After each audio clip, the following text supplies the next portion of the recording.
That sounds really hard. It will be delicious. Ooh, ooh la la. Et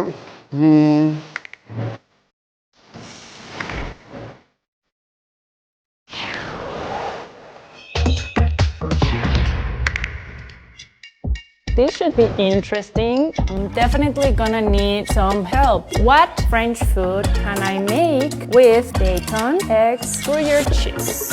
You have the ingredients for Quiche Lorraine. Perfect. Okay, it says to make the crust first. Place pie weights on the crust and par bake. What happens if I don't have weights? You can also dock the crust with a fork.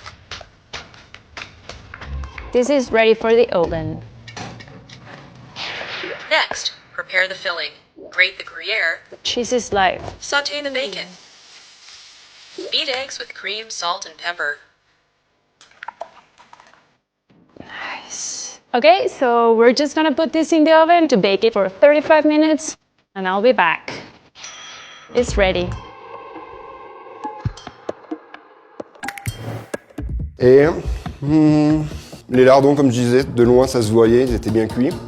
Définitivement le cas ici. You did a great dish for the first time. Yay, I'm glad you liked it. What do you think? Oh, it's good.